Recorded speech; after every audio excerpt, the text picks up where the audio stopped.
Yes, it's a little scary when I come here and I visit people, and I've known them since they were graduate students, and they're full professors. So take from that what you will. Again, I'm so glad to be here. I do want to acknowledge Jim Jones, who originally arranged my trip here, and he was not able to make it, as you heard, from a motorcycle accident. So he did a lot of effort to arrange this, and I appreciate Andre stepping in at the last minute. So I'm going to give you a bit of a whirlwind tour of some work that we've been doing for the past 10+ years. And so this is sort of like the Cliff Notes version of many papers, and hopefully you'll find it's worth your while. So obviously for me to do that, it involved a lot of people in this work. So there's a lot of students, a lot of different sponsors.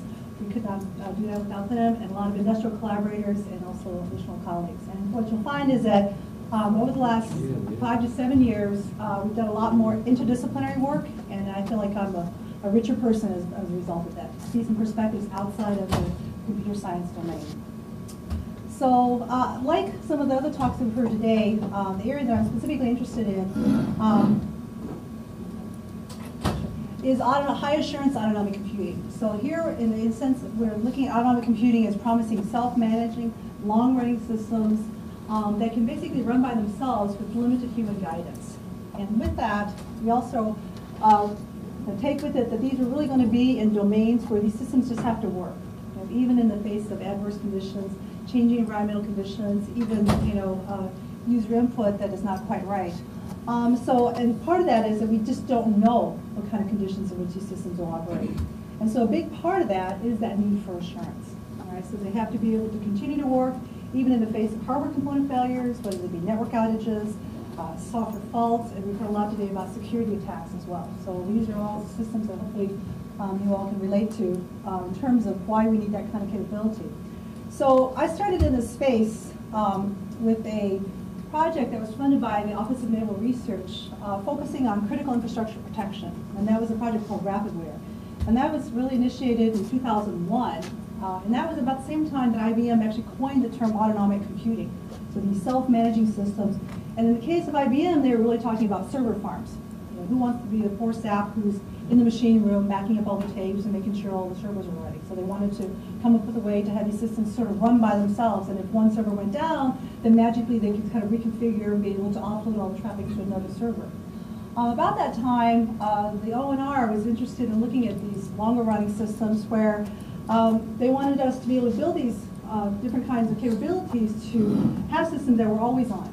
And it doesn't mean that they always have to be perfect when they're on, but they have to be able to deliver acceptable behavior for acceptable services. And so they're really looking at this autonomic cyber infrastructure, and that might be used for a number of different kinds of applications, ranging from crisis management to military command and control, et cetera, et cetera. So the key thing is that these systems have to continue to operate even in the face of failures and even possibly attacks. So for Rapidware, we first started with, what do we mean by adaptation? And we know people like Dick and other colleagues have done a lot of work in that space and with the architectures and so on. We were also looking at mechanisms. What are some adaptation mechanisms? Can we do this with languages that we already have? We'd rather not have to build brand new languages just to support this dynamic adaptation capability. What kind of decision making could we bring to bear? How do we decide that, in fact, we do need to adapt in the first place? So we were looking at different kinds of intelligence, artificial intelligence kind of capabilities, machine learning, and so on. And in my case, I started by looking at how we could take existing systems that were not meant to be adaptive. How do you make them adaptive? Because we know that most organizations can't afford to just throw everything away when they want a new capability. So how do I enable these existing systems to support this adaptation capability? That's how I actually got started. And we looked at some techniques using aspect-oriented approaches to weave in adaptation infrastructure and so on. So that gave us some, kind of way to cut our teeth into this adaptation space. But I remember when I presented this work at a workshop on self-healing systems, and Mary Shaw asked a question. She said, well, this is great that you can have all this adaptation, but how do you know that it's going to do it correctly? How do you know it's actually going to do the right thing? And I had to, most academics can keep talking even in the face of all these questions, but I had to stop and think about that. I said, aren't you happy that I could adapt and I could do it in a rigorous fashion? And she said, yeah, that's great, but how do you know that you actually did something that you want? And so that really started me along this path of assurance and adaptation. So for the next 5 to 7 years, and actually I'm still continuing, is we were looking at how we can talk about assurance for adaptation. How do you know that when you're adapting that you haven't actually made more trouble than you had in the first place? How do we know that during the adaptation process that you don't put your system into an inconsistent state?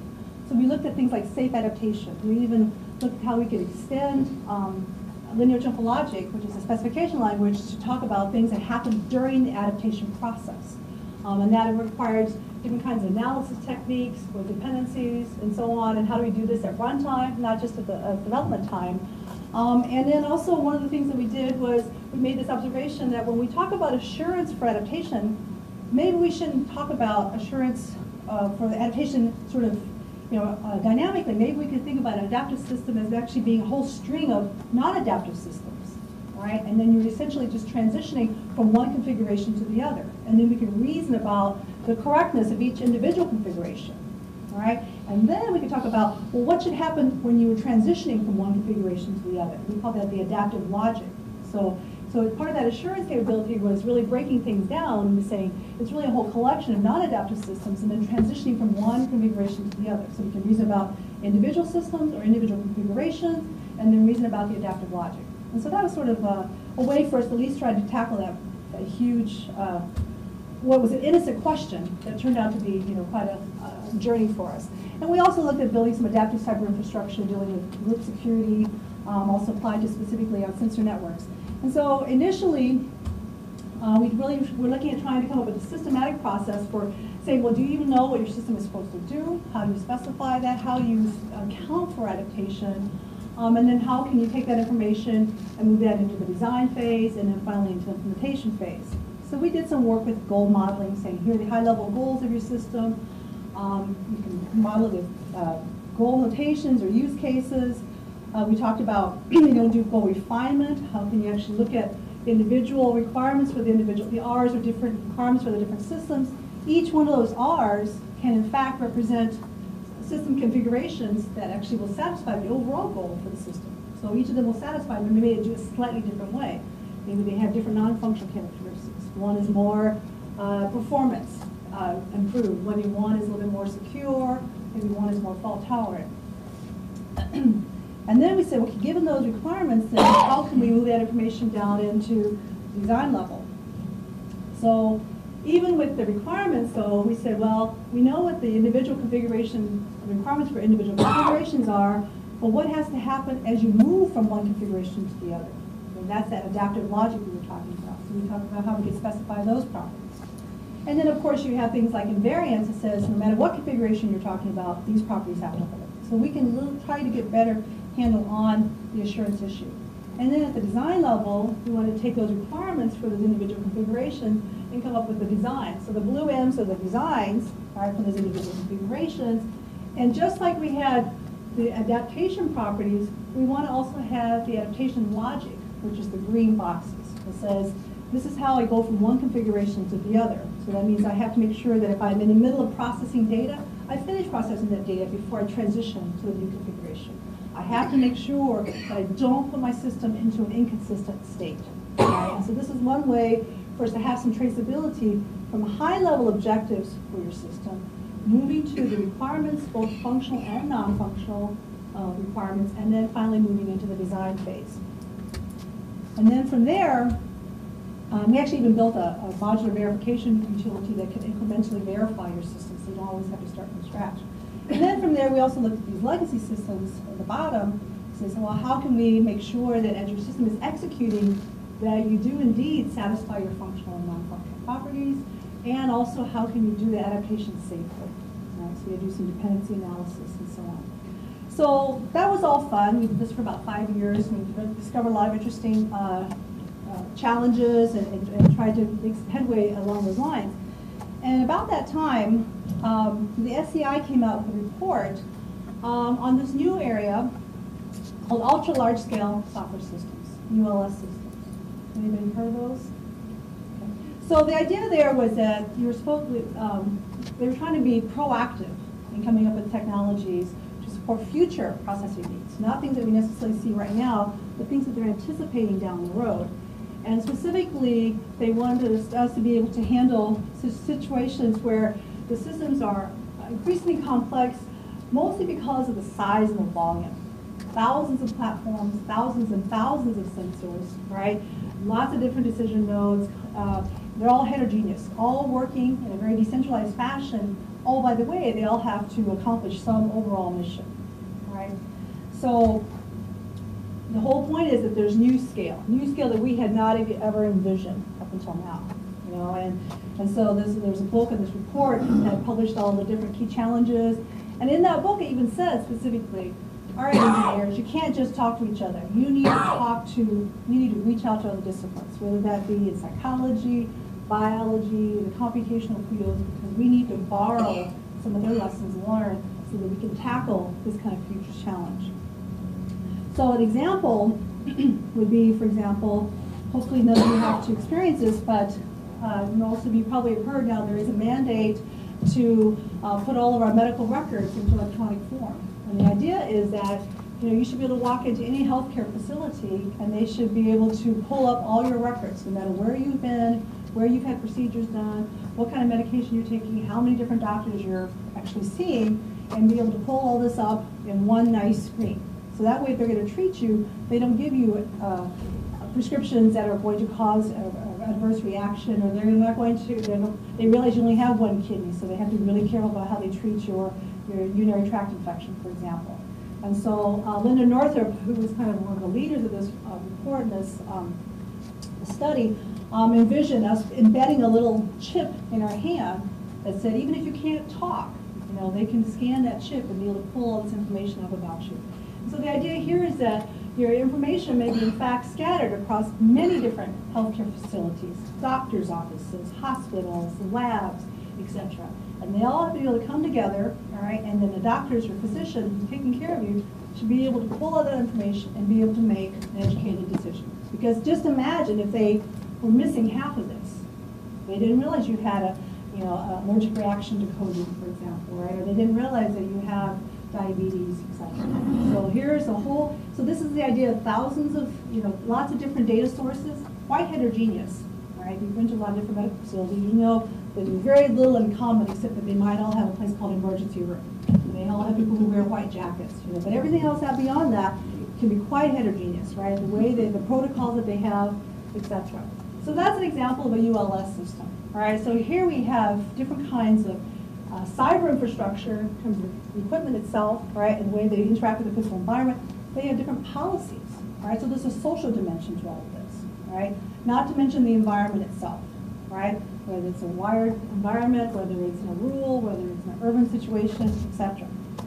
Another example, it's probably a little closer to my heart, is intelligent transportation systems. So this, for better or for worse, apparently is coming, all right? And so the vehicles of the future are all going to be part of potentially this intelligent transportation system, all right? So that means that the cars themselves have a lot of onboard electronics, all right? A lot of sensors, a lot of decision-making going on. And furthermore, the cars, all right, not only do they have a lot of communication going on within the car itself, the cars are going to be talking to each other, all right? The cars are going to be talking to the satellites. The cars are going to be communicating with the roadways. So this is this notion of lots and lots of communication, lots of decision-making points, etc. So you can imagine coming to an intersection, right? And the cars are going to now, so maybe don't even need lights anymore. They just have to say, oh, it's your turn to go. Oh, no, it's my turn to go. So there's that kind of potential communication. In fact, I was just at a workshop last year. It's a cyber infrastructure for automotive systems. And they were very concerned. What was their number one concern? Can you imagine? This is their future. What? What's your concern? Their concern was probably government regulation. Somebody who's clearly familiar with the government. No, actually their concern was security. Yeah. Right? Because be careful what you wish for. These cars are going to talk to each other. All right? But they're not going to build a whole new communication infrastructure for this communication. They're going to be using the same kind of wireless communication that we use for all of our other technologies. Right? So just as we're concerned about hackers getting into our systems, into our universities, etc., they're also quite concerned about people infiltrating the wireless communications we have between vehicles, between satellites, etc. So that was a big part of it. So the assurance, right? They're wanting their systems to be more autonomic, providing much more assistance. They can have, you can now get your car to do valet parking for you, or parallel parking for you, right? You can do smart cruise control. So there's all stuff that's controlled by the computer, if you will. So there's more and more movement towards autonomic control, right? But then again, there's that trade-off, right? How do they get the assurance part of it, and how do they keep it secure? So these are some of the motivating kinds of application areas that are saying, we were so happy that we could adapt, and we actually were looking at assurance, but now this is a whole new scale that we really hadn't thought about before. So we can sort of scale back and say, well, our high-level objective is to have now sufficient system health. And maybe these systems aren't going to work perfectly all the time, but can they provide sufficient acceptable behavior? So some of the challenges would be the execution environment. How do we even model the environment? How much of the environment do we model? Right? Because that will determine what kind of capabilities, what kind of operation capabilities you have to be able to support. How do we effectively monitor changing conditions? We could monitor everything, but then that might be information overload. How do we decide what part of it's relevant and what part of it requires us to change from sort of nice, normal execution to, crisis management execution for our vehicles? And then maybe we need to actually change our monitoring as you go through different changing conditions in the environment. Decision making. Right? We realize it's going to have to be decentralized control. You look at the cars, they're going to obviously be decentralized. But yet, they still have to provide some overall objective, which is, for example, to maximize throughput on the roadways, minimize collisions. And yet we have all these individual agents, if you will, these vehicles, who have to operate in this sort of ever-changing environment. Okay, road conditions, road drivers, people texting, etc.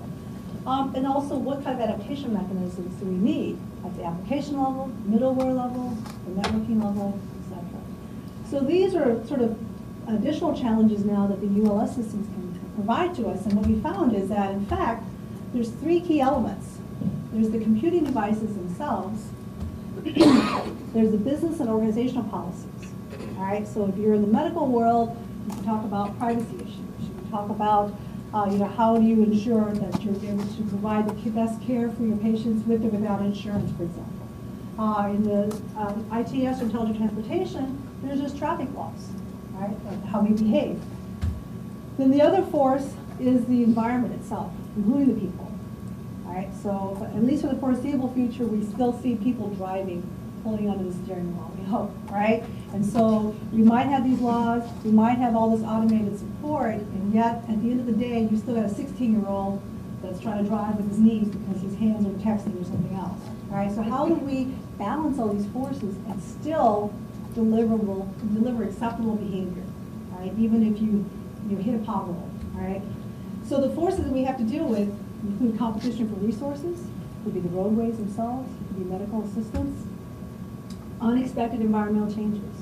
You have in Michigan, when it's fall or spring, we worry about temperature changes. If we get a little moisture, we get a temperature drop, we suddenly have icy conditions. So how do I know that my vehicle is going to be able to handle that? Again, we talked about decentralized control, all right? And obviously, the applications we're talking about, assurance has to be an inherent part of it.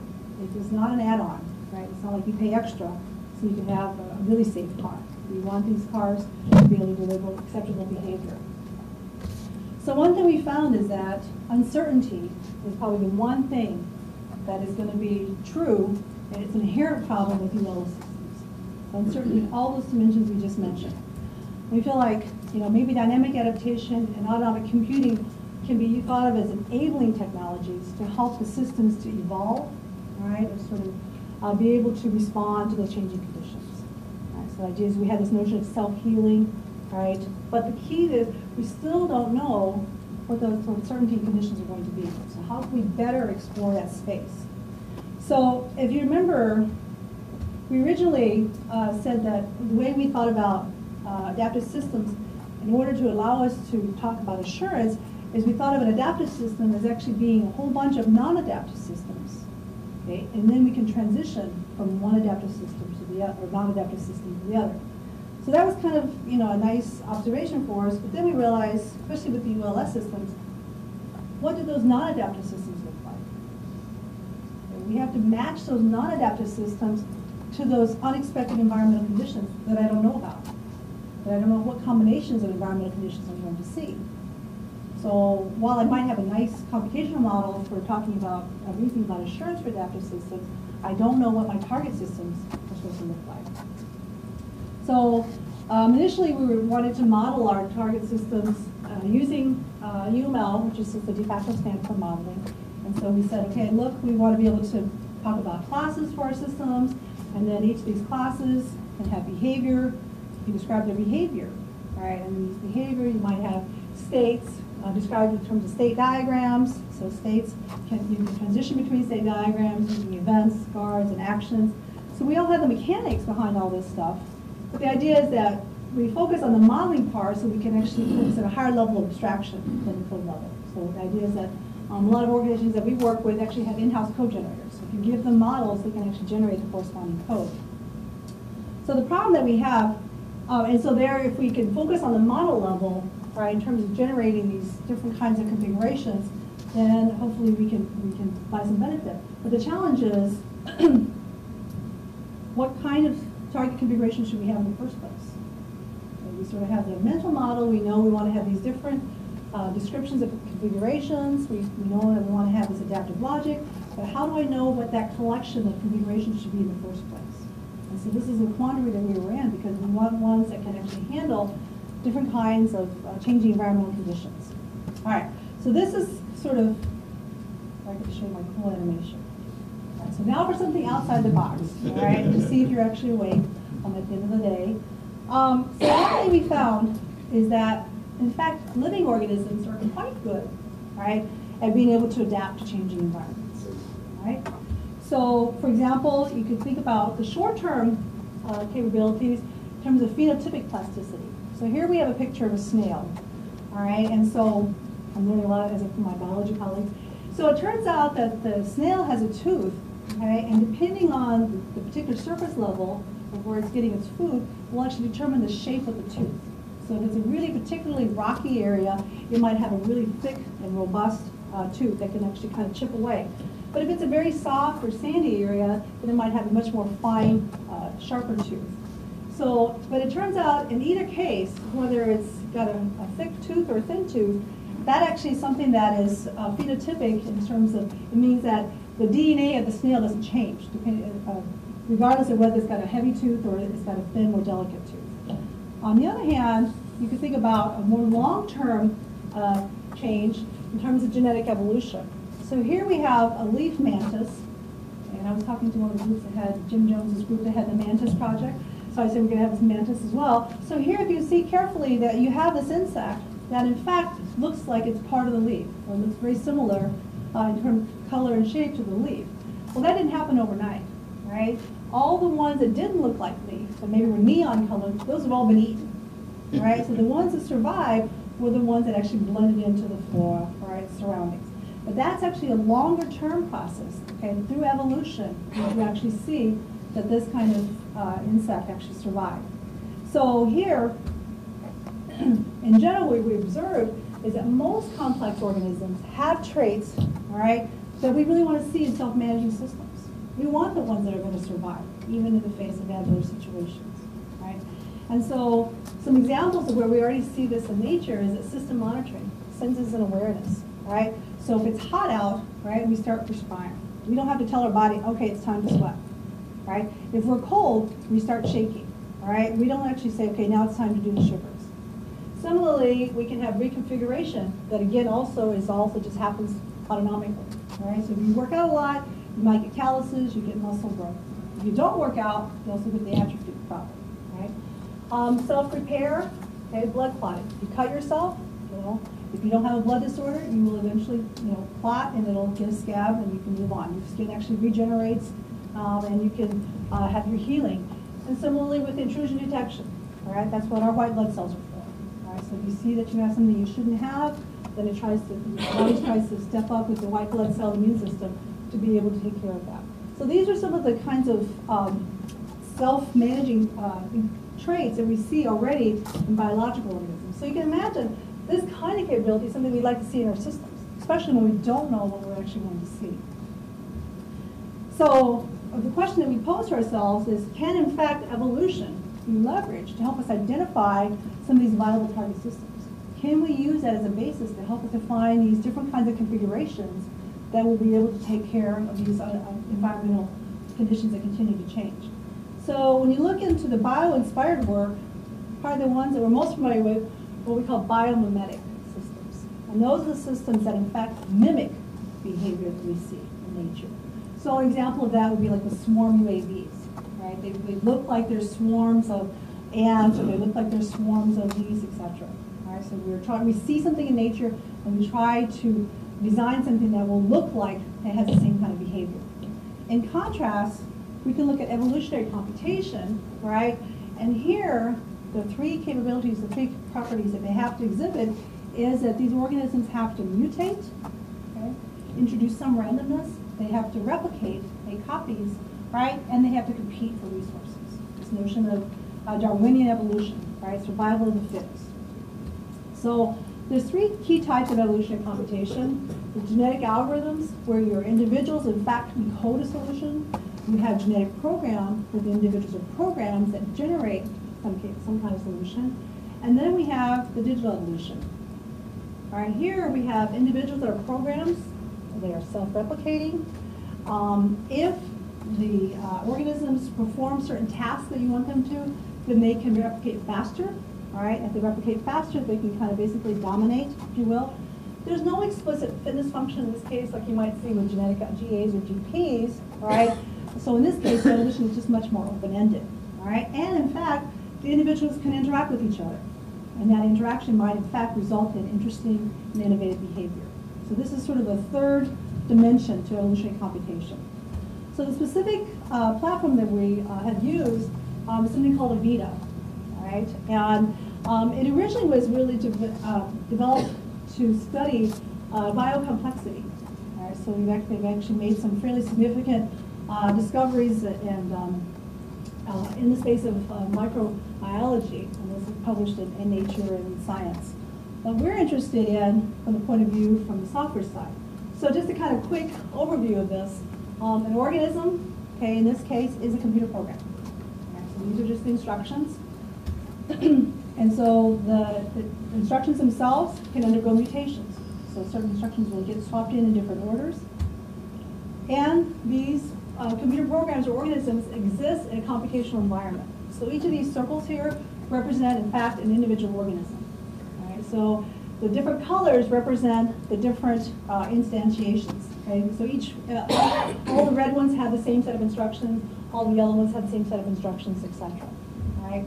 So they're all in a computational environment, okay, and they're all having to perform certain tasks, okay, and those who perform the tasks that we're interested in get to replicate or make copies of themselves faster. But it's a fixed space. So if you replicate, that means that your children will overwrite another space, another individual cell.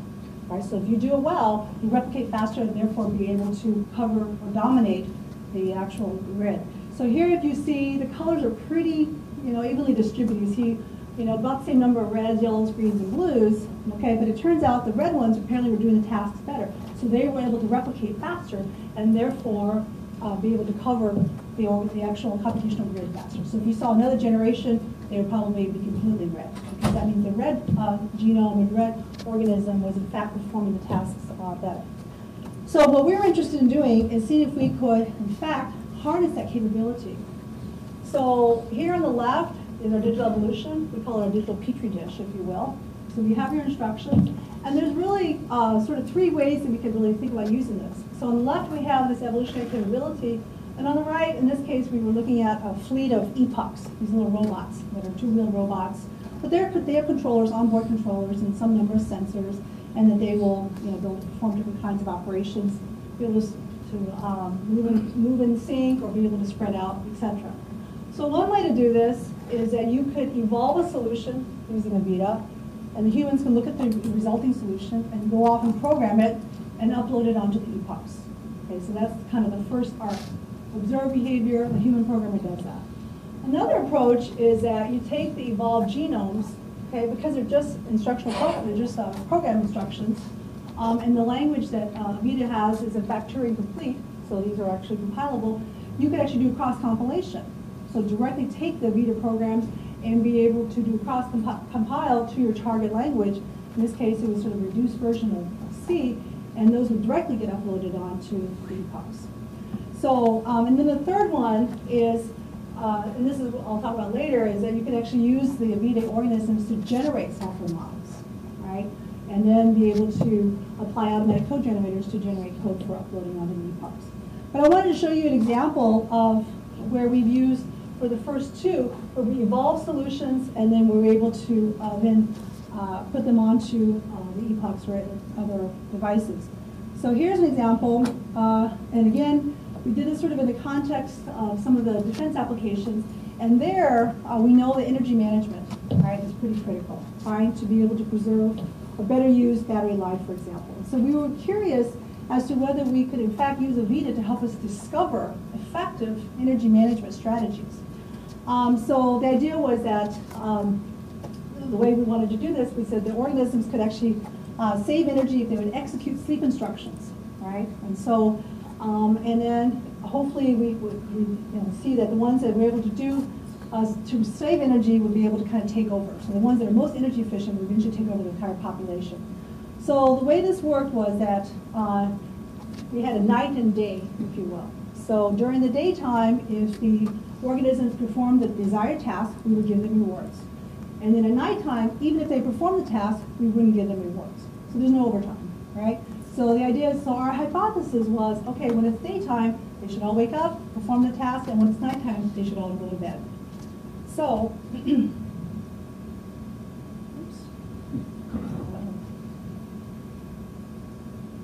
so what you'll see here is that when the cell is white, that means they're up and working. Okay, when the cell is black, they're sleeping. And you'll see a little circle over on the right, and when it's white like that, it's the moon, so it's nighttime. And when it turns yellow, it means it's daytime. So you'll see that. So here you'll see that during the daytime, most of the cells are awake, they're busy working, and only a few cells are asleep. And then at nighttime, they should all go to sleep. And what we found was that, in fact, the cells were actually waking up. The organisms were, in fact, waking up before it became daytime. Right? And that was very counterintuitive. We thought, well, why would they do that? Because you only give rewards when you are, when it's daytime. And so it turned out when we went back and sort of did a little bit of post-processing, it turns out what they were doing when they woke up is that they were getting everything ready to perform the tasks. So as soon as it hit daytime, they were ready to go. Because you get the reward for performing the task. You don't get the reward for setup, all right? And so it turned out that, against our hypothesis, they were in fact able to, the ones who evolved, to actually wake up, set up everything, and when daytime hit, they start performing tasks. So they maximize the rewards, and those are the organisms that in fact proliferated across the population. So that was a very counterintuitive solution, and so it was really, for us it was very illustrative to just let Avita discover it for us, because we were interested in finding out what the possibilities were. So that was an example of where this is something that will force you to think outside the box. We might have some logic behind us, etc., but this was something that we wouldn't have thought about. Getting everything all ready, and then being able to move into the actual task. So, as you'll see, so the end conclusion was early to bed, early to rise. Right? So as soon as it was night, they went to bed because they weren't going to get any rewards for it. Right? But then as soon as it became, right before your alarm goes off, they've got everything all ready to go. So as soon as the daylight hit, they were ready to work. And so that was a very eye-opening discovery for us. So as I said before, this is sort of the three different ways that we can harness Avita. In our case, we were interested in taking the bottom path, which is see if we can actually have Avita be a model generator for us to help us discover those different configurations that would in fact be able to handle those different kinds of environmental conditions. So this is sort of where the Orca Project, and then we call it Orca because Orca is a long-standing evolutionary organism. It's been 90 million years and it's evolved to where now it's quite robust. So big picture, we want to be able to generate those behavior models for those different configurations for those non-adaptive systems. We want the behavior to be resilient and potentially innovative, just like with the energy management. Maybe it'll discover some behavior that we would not have thought of. So if you think about this big circle as all the possible models that are out there, okay? But we're not interested in all the models. Remember, one thing that we want to keep on the forefront of our mind is assurance. We want specific models of behavior that satisfy those key properties that we're interested in. These properties could be the requirements, they could be invariants, all right? These could be different kinds of functional properties or non-functional. But in this case, for example, we could have something that says, globally, we were working with a robot, globally, it is always the case that eventually the robot's current position will be its destination. Right? So we want to make sure that the robot will actually move from one point to the other. So that could be an example of a property. But we also say, well, we want to be able to provide some example scenarios for how this thing should behave. So we can also provide to it different kinds of scenarios. So these are different execution paths that our system should be able to support as well. So in this case, we're interested in those models that will satisfy those properties and also those scenarios. So you say, well, look, you got all this possible space. So one possibility is just brute force. We'll just generate all the possible models, right, and look for the ones that are, well, the light green ones are all the possible models that can possibly exist out there, and the ones in the dark green are the ones that we're actually interested in, all right? And so approach would be, the input would be the different kinds of alphabet for generating the models and the properties. Output would be the multiple behavior models. And here the alphabet is defined by the triggers, which are the events, guards, Boolean guards, and different actions. And we generate every possible model, discover all models that satisfy the property. Well, that's a nice spot, but it's not really practical. Right? We can't possibly generate all the models. So there's also been a number of different synthesis techniques. You can actually generate or synthesize different models. Their input is some basic scenarios or their properties, but the output is usually one behavioral model. But remember, we want to be able to generate a whole bunch of models, all of which might satisfy the global properties, but they might do it in different ways. Those different ways would correspond to those different configurations that we were talking about before. Right? Each configuration might satisfy your properties in a slightly different way. So the key thing with the synthesis technique is that essentially you are limited by what you know at development time, right? Because that's what you're providing as input into the synthesis algorithm. So the way we do this is we start with a population of organisms that generate models. Okay, they actually literally generate state diagrams. And the organisms replicate, and they're mutated. Okay? The idea is that that's how you get the variety of the different models. Okay, so you get different models. And then you might have some different pressures or tasks that will kind of make sure that you have some variety in the models, and that will drive the evolutionary process. So for example, in this case, so the ones that don't do well, that are not performing the task well, they basically don't get the rewards, and so they start to die off. And that's like, for example, the orange one. The ones that are doing the task better have more children. They start proliferating, and so those are the ones that are going to have a lot more arrows coming out of them. So the kinds of tasks, so the input that they have would be the scenarios, the properties, and then they might have some software engineering metrics. Well, we don't want wildly crazy ones, so we can also say, well, we want all those models that are deterministic, right? Or we want to minimize the number of transitions. You can put in whatever metrics you want to kind of shape the solution set that you might get. So here's kind of a high-level overview of the process, right? So we start with instinctual knowledge. So this is the information that we give to the organisms at birth, right? And that might include class diagram. We at least want to know what the elements are that you're working with, right? So that class diagram will include things like the methods that you might have. You have the attributes, right, that define the elements that you have. And you might have, and you also might have existing behavior. So you want to provide any kind of state diagram, right, as necessary. You don't have to, though. But then how do we use that information to actually generate the state diagrams? So here we can use the program, right, the organism, then to kind of pick and choose, right, from that instinctual knowledge, right? They can pick and choose and put together different elements of the attributes, the different operations to create these different state diagrams and create the transitions between the states.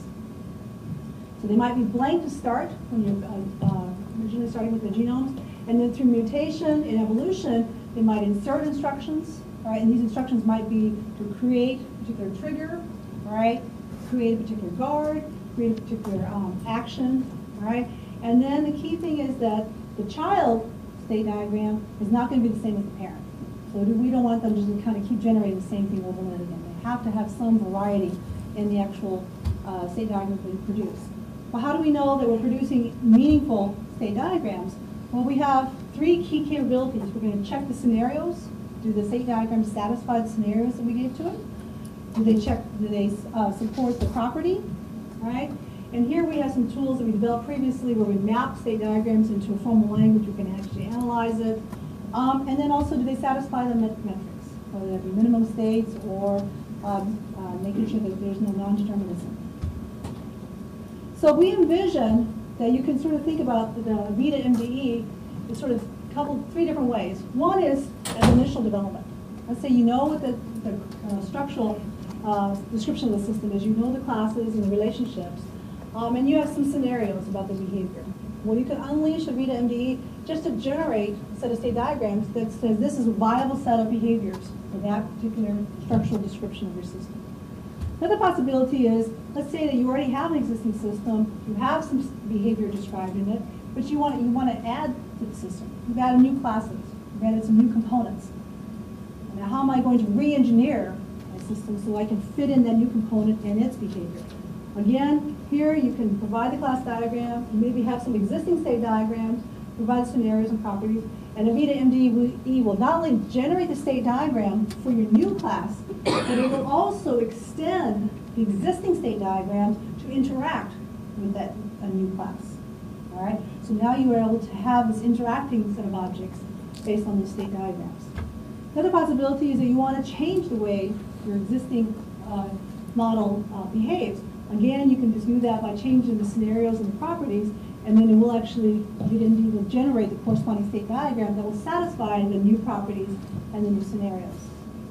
So there's lots of different ways that you can try and use this capability.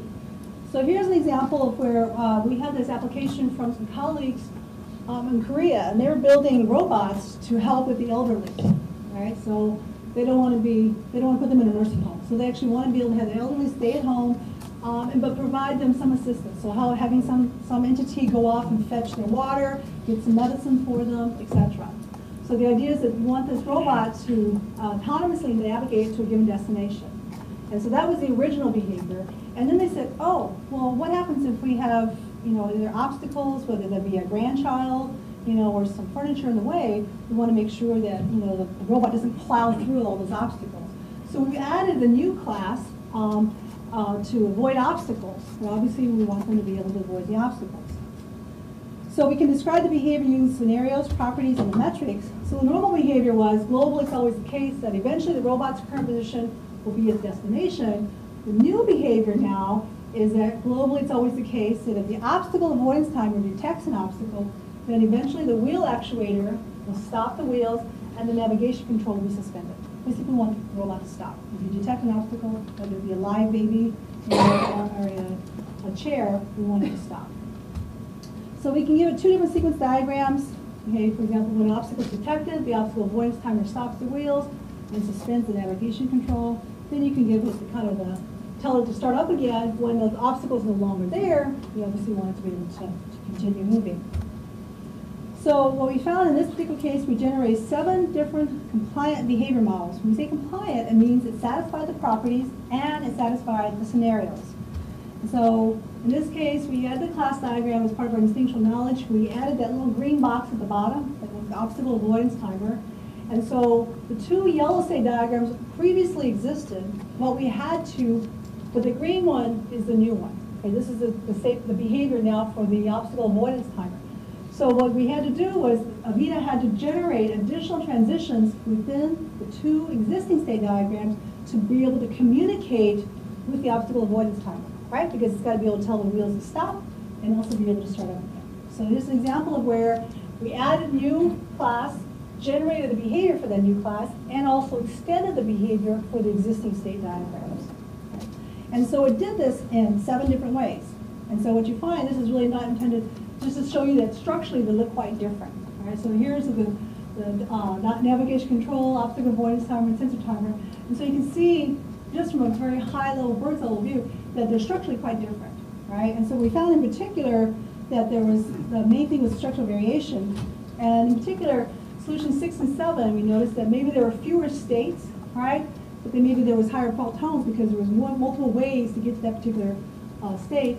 And on 7, on the other hand, we saw that there was fewer transitions. Maybe there was increased safety or increased readability. So there's different ways that you can look at those particular solutions.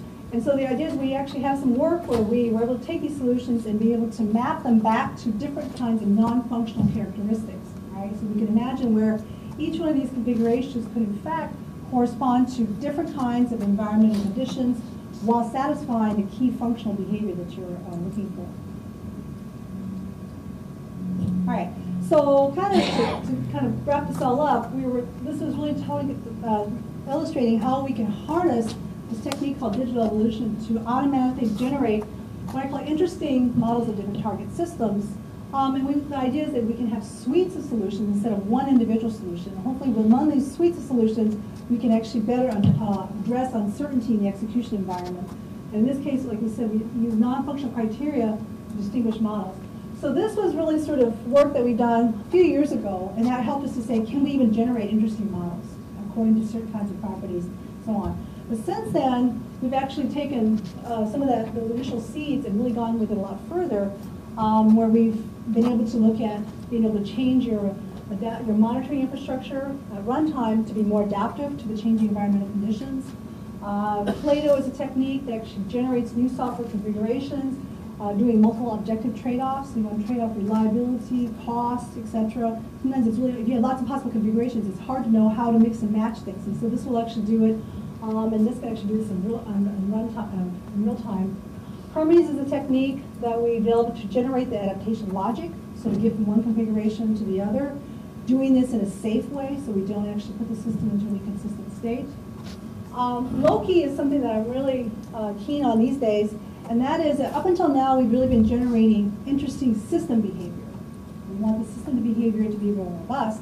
On the other hand, Loki is actually looking at it from the environment side. Loki is interested in generating environmental conditions, okay, but specifically environmental conditions that break the requirements. Okay, so we were looking for trying to better understand what kind of environmental conditions or uncertainty will actually cause trouble for us or cause us to have to adapt. So Loki actually helps us to explore that space. So it's actually trying to evolve different kinds of environments with the idea that I'm only interested in the ones that actually break our system. So then we can better know how to harden or make our system more resilient and robust to those particular environmental conditions. So this actually combines things in interesting fashions that we might not have otherwise come up with. It's just kind of like the energy management, And most of the time when we see situations, adverse conditions come up, it's mostly because the engineers didn't think about that at the design table, right? It's like, oh, I didn't realize those two things could happen at the same time. In this case, Loki actually goes and finds those for us and says, oh yeah, this will actually break your system. So now you know it, so what can you do to actually make your system more robust with that? We've also looked at how we can discover hidden properties or unwanted properties in our systems and models. And so Marple is a technique, sort of like the detective, that finds things that are not so obvious, right? And so this is something where we apply it to analysis of UML diagrams, and it finds inconsistencies or things you didn't know that were true about your system, right? And so we were specifically interested in finding feature interactions. So a lot of times we focus on adding lots and lots of features, making that very robust, etc. And then we didn't realize, in fact, they were actually colliding. And so Marple is a technique that we have used to apply this to industrial models. These were models created by industry. They came to us. They were sanitized, so it's all good. We don't have any proprietary information in there. And it discovered things. They said, we could not have found this, using standard techniques. Or if we did, it would have been a very lucky test case. Everything had to be lined up perfectly for us to find it. So we were able to find several errors that through the normal development process, they would not have been able to find. Relax is something I developed on my sabbatical in France. So it was actually a new specification language intended to describe requirements for adaptive systems that are purposely taking uncertainty into consideration. So instead of making really brittle requirements that are easily broken or that require lots of reconfiguration, we wanted to say, we know that there are certain sources of uncertainty, so let's see if we can relax that part of the requirements so that you're more tolerant and more malleable in those particular places. Obviously, you wouldn't violate invariance, but you're going to make those a little bit more tolerant and more flexible. Recently, I've also done some work in the medical field, looking at polypharmacy, which is where you have drug bloat. That's my term, like code bloat. Keep adding more and more drugs to take care of conditions, and you finally have situations where a poor patient is just taking so many drugs that they don't know which one's causing them to be dizzy or falling down. We've also done some work, in, obviously, in automotive systems, a lot of onboard electronics, smart cruise, lane keeping, electronic assisted steering, and now we're really starting to get into the space called autonomous vehicles, where there's much more control relegated to the computer. And my students keep saying, please say that there is a driver override for this. And I said, I'm not sure, you know, and there's lots of pros and cons to that. Finally, so a lot of this work has sort of culminated now in a center that we have in Michigan State called Beacon, and it's really for studying evolution in action. So instead of thinking about it as sort of from a paleontological point of view, it's more like how can we use it? And it really has sort of the biological, the digital, as well as the application perspective. And it's really kind of a nice center for us. It's supporting us for 5 years, lots of money for research, education, and applications. The key thing is it actually involves 3 different flesh groups, and it involves 5 partners altogether from different across the country, and really looking at how we can bring together these different people from different perspectives to studying how we can use evolution. So I'm obviously interested in it from the perspective of harnessing for applications, but we also have folks from biology, physics, etc. And we're also always looking for challenge problems from industrial collaborators, because we don't want to just do all this stuff in the Ivy Tower. So things that are typically too difficult to work on with traditional techniques, we'd like to be able to see if we can throw our evolutionary computation hammer at it and see what kind of solution. That might be pleasantly surprised. So there's lots of stuff that we published over the years. And the key thing is that we realized that we started here in 2002 just to see can we achieve adaptation. And then over the last 10 years, we've actually discovered there's different mechanisms that we can apply to it. And then from there, there's a whole set of EC techniques that we've applied to it. And I think the key thing now is everything's all about uncertainty. How can we deal with uncertainty? How can we make our systems deal better with uncertainty? So there's been a lot of stuff that we've talked about. With that, I'm going to stop and take questions.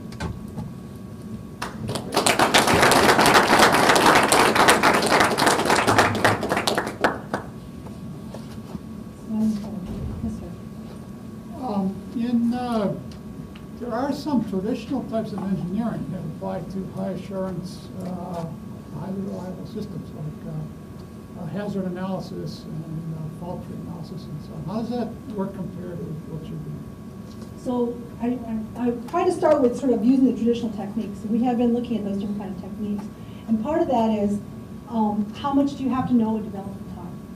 All right, so even with fault tree analysis, right, you sort of have some notion of the faults that you're going to expose yourself to, and then how the impact of those faults will propagate through the system itself. And so our challenge now is that we don't know what we're going to see, and yet we still have to be able to deliver acceptable behavior. And so what we were trying to do in this case was we were trying to see if we could use evolutionary computation to help us discover interesting solutions that would be able to handle some of this more adverse conditions that we don't know exactly everything about. And this is why Loki is so interesting, because I want to be able to see if I can generate the bad stuff, bad conditions that might break my system, and then see if I can use that and I'll be able to feed that back into the development of these adaptive systems. Right? So, but I think the key thing with some of these traditional techniques, which I came from, is that there's a lot of assumptions about what you know at development design time. Right? And so sometimes we just don't know. We don't have that luxury. But you must know something. We must know something, and that's where we start, right? And so, in some cases, even with the Loki, we actually start with the things that we know, about what are some of the environmental conditions we have to worry about in the first place, right? And then what we don't know is how they might combine, right? Sometimes it's the combination of these conditions that actually cause a problem. By themselves, they may be just fine, right? And so that's what we don't know, because there's way too many different combinations, right, to think about. So in the case of Loki, we are interested in exploring those combinations that specifically break, right, our system itself. So it's about what you know, when you know it, and what can you do with that information. Yes. So would you characterize this approach as closer to guided search or mutation testing, if you had to make those If you had to choose between the two. So Loki, the generating of environmental conditions, might be closer to mutation testing. In fact, we're interested in maybe using that from that point of view, is testing adaptive systems, using this as a basis for generating interesting test cases. Might be closer to what? Guided search versus Guided mutation search. testing. So guided search, there, I guess in that case, it depends on what you're using as guidance, right? So in our case, when we're generating these models, we try to give it the minimal amount, sort of like, here's the low bar. You have to at least satisfy these properties, and you have to be able to do something about these scenarios. After that, you could, the world is at your feet, right? So it's just like the energy management. It's going to do your tasks when you tell it to do it, but it might give you additional behavior that you weren't expecting, right? In the case of the energy management, they were actually getting everything all ready so that it can maximize reward. So I guess part of it is that when you put the least amount of constraints, but they have to be acceptable, right? Then you might discover interesting behavior that we, as the designers, we're biased. We sort of, have we're kind of stuck in our own ways. We might not be able to discover those. And so that's why I thought about this as outside the box, forcing us to think outside the box for additional kinds of capabilities and solutions. Right? So I guess I wouldn't call it guided search, except for the fact that we put some minimal constraints on it. And you want to minimize the number of constraints that you put on. Otherwise, it is going to be just synthesis. You just want one solution. So one of the things that you mentioned at one point was, excuse me, tying the models that you create, in particular the state machine models, essentially, to different non-functional characteristics of the resulting systems. Can you expound upon that a little bit? Specifically, I've seen a lot of work that kind of dances around the issue of dealing with the behavior or the functional properties, but I haven't seen very much in the way of trying to sort of capture how those essentially functional bits of information as encoded in state models, for example, how they can help you figure out something about your system's non-functional characteristics. So it's more the resulting system and the configuration itself. So you could say something might be more fault tolerant, right? Fault tolerant, right? Because it has multiple ways that you can get to a particular solution, right? And they might come via different paths, but they'll still get there. Or you might see something that's more resource conserving, right? Because maybe you can do something in 3 steps instead of taking 10 steps. So, sorry to jump in then. So are you saying that that's basically sort of a second order effect of the actual behavioral model that you're creating? Exactly. Okay. Yes. So far, we actually haven't, well, for the AVITA model generation stuff, we do the non-functional mapping, if you will, the non-functional assessment, sort of as a post-processing. You look at the solutions and say, okay, which ones, what are some ways we can characterize these things? In the Plato work, right, which actually deals with the actual software configurations themselves, there we do factor in the non-functional characteristics like reliability, cost, performance. And there we actually use different fitness criteria. And that one, actually Plato uses a GA approach. And there we actually use utility functions, right, to help us assess, given this configuration, what's its cost, reliability, and performance. And there we can tweak. We can have, for one application, you might really care about performance. You're not so concerned about reliability and cost, but for a different application, you might really have complete priority on cost, right? And so there we can make those kind of non-functional trade-offs. And that is directly factored into the solution generation. But that's not doing the model generation. That's actually looking at the software configuration itself and looking at the solutions. So the AVITA MDE was sort of our first attempt to see if we can generate, harness evolutionary computation to generate interesting software solutions. And so from that, we learned a lot of lessons, and then we were able to use some different EC techniques to help us generate, configurations, the adaptive logic itself, still taking into consideration some of the assurance. Do you see any correlation, either positive or negative, between fitness of the solution designs and the complexity, difficulty to understand, or number of emergent behaviors of the systems? Sure, and that can actually factor in one of our metrics, right? So, for example, one of our metrics for the state diagram generation is to say minimize the number of transitions.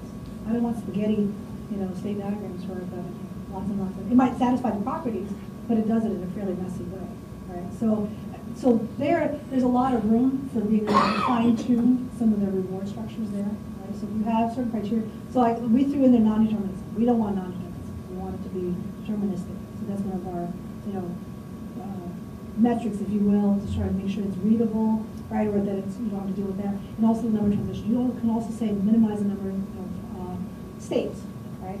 But if you toss those kind of things in, do you see any tendency to get less fit solutions? Exactly. So that's what I'm saying. You want to put the minimum number of constraints while you can still not, how should I say, dampen the creativity of the innovative factor. So it is a trade-off, right? And so this is more to say, can we even do this? I mean, this was just an idea, right? And so it actually produced interesting and relevant state diagrams. But the metrics and the tasks themselves, those could definitely be played with, right? So do you only give it normal scenarios, or do you only give it adverse scenarios? And so these are counterexamples. Do you give it witness traces? I mean, there's lots of things you can feed. But the thing is, the more fitness criteria you have, the longer it takes to compute those solutions. So that does add to complexity and maybe the utility of the system itself. Okay? In the case of Marple, when we were discovering interesting properties, we really got the attention of industry because they didn't have another way to discover some of those capabilities, right? And so in that case, they were giving us existing models of their systems, and we were feeding it into Marple, and within 6 to 8 hours, it would actually give you all these different properties, right?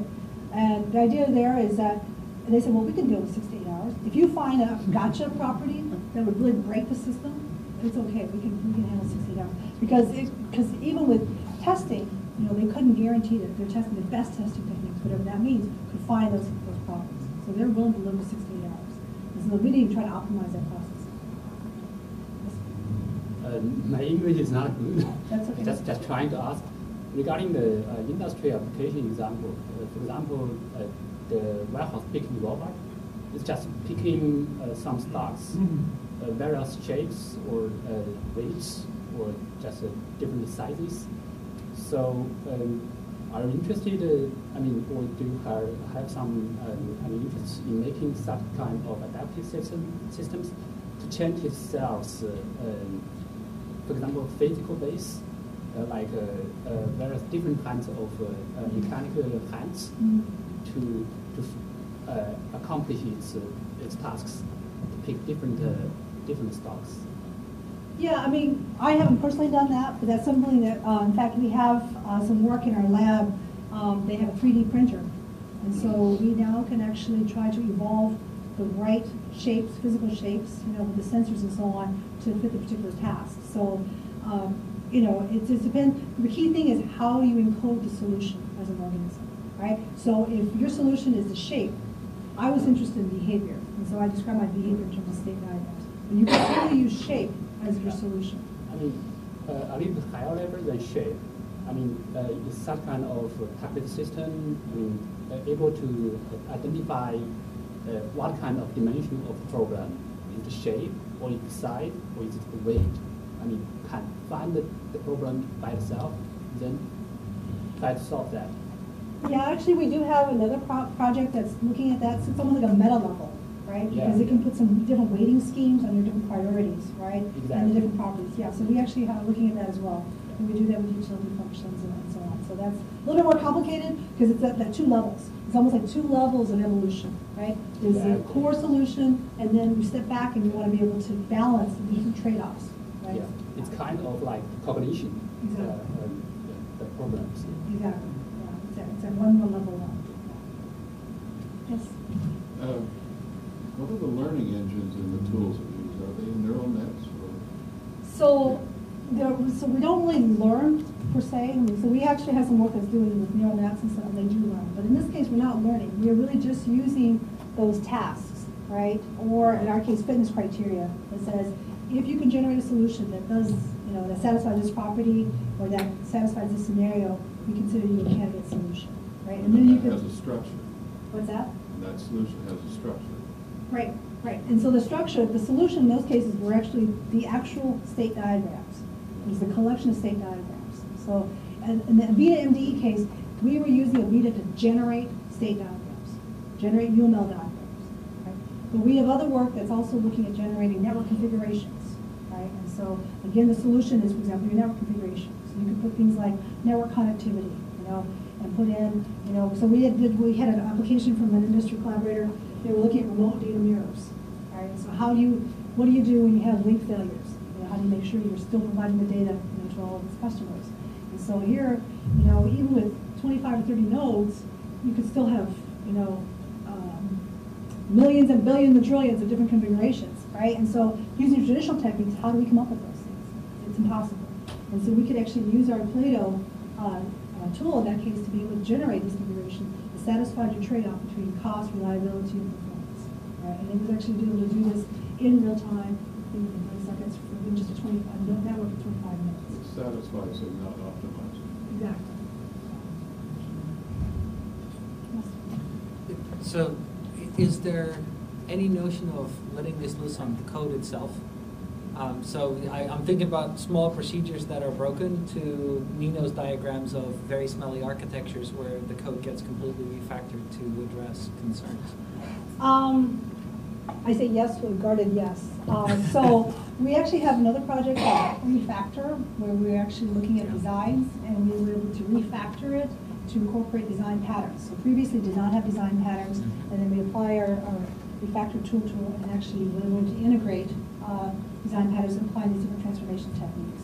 And so we are in fact in the process of trying to see if we can take that technique, extend it, whatever that means, and actually apply it to code. Because that's, I think that if we can do that mapping, then we might be there. But I think partly it's going to depend upon the code, right? So when I was working with NASA JPL, we were looking at the shuttle software. That code, we were trying to refactor and re-engineer that code. Well, that was really messy, gross, because it was highly optimized. There was nothing structured about it, right? And so to try and do program understanding comprehension and then go and try and refactor it to include additional behavior, that's a pretty tall order, right? And so part of it is representation, the actual structure itself, and what are some of your goals and metrics. The good thing about program code, though, is that we have a lot of analysis techniques that we can apply to it, because that will probably be part of the fitness criteria. How well does it satisfy the static analysis techniques versus the dynamic analysis techniques? So it's coincidentally that you asked that question, because we actually have an industrial collaborator who's interested in that specific thing, and we're trying to see if we can leverage our own refactor to do that. Any other questions? Going once? Start Always happens. I was going to say start happy hour. So when you generate models, you're generating specific instances. And there may be many, infinitely many. So have you considered generating partial models as a way to represent sets of possible solutions? Not explicitly, right? So the idea is that you might find like a family, right, that you could then be able to extend to get a higher level of abstraction. Is that what you're thinking? No, partial models in terms of something like modal transition systems. Okay, so the answer to your question is no, but I think it's interesting. Part of the reason why we started looking at things like Plato and some of the more direct manipulation of the software configurations is that when we did the models, it was very expensive, okay, to do the analysis, because during that evolutionary process, every model, we generated real UML diagrams. We actually syntax checked them all out and stuff. But the problem is that we had to analyze them. And that means that we actually had to translate those UML diagrams into a formal representation and then apply a model checker for those models. So do you see the model checker as sort of a scalability bottleneck? It's a bottleneck. So the good thing is, if you don't care about the time, so if it takes you 10 hours to generate a whole bunch of models, then maybe that's still okay, right? So I think in the case of the modal transition systems, same thing. They have analysis tools, right? And they have some scenarios. So I guess there's no technical reason why it wouldn't work. But without having tried it, I'm a little bit hesitant to say yes, we could do it. But I think it's the same kind of input, right? You still have the scenarios, you still have the properties that you have to decide, and you still have a reasoning engine. So how fast does that reasoning engine work, right? Because even those models you come up with, you want to make sure they still satisfy those properties. That's kind of the thing, is that it has this recurring theme about assurance. We really want to make sure we generate these adaptive configurations, that they really do satisfy the properties themselves. The model is still one step removed from the reality that you're trying to check out. That's true. That's true. And I think so to be honest, for us, that was just one way to make this problem manageable. If we jumped right in at the code level, I wouldn't be able to talk about any of this stuff, okay? Because there's so many other nuances that come with the code, right? And so that's why we are just now starting to entertain the whole code evolution of this. But there's just a lot of extra, I won't call it baggage, but you can call it that just to see if we can even do this, set up a copy. But also because our industrial collaborators, they actually have in-house code generators. And so they do take these UML diagrams and they can send them through their generators to be able to generate production level code. At least that's what they tell us. Right, so from that perspective, I feel like I'm not totally, wimping out there by not jumping into the code right away. But we also have, even for our refactor work, where we were refactoring code to incorporate design patterns, in many of those cases, we actually took source code and reverse engineered them to come up with the designs in the first place. And so the question is, can we come back down into the source code itself? So we weren't completely, divorced from it. Any one final question? In that case, we shall thank them. Thank you very much.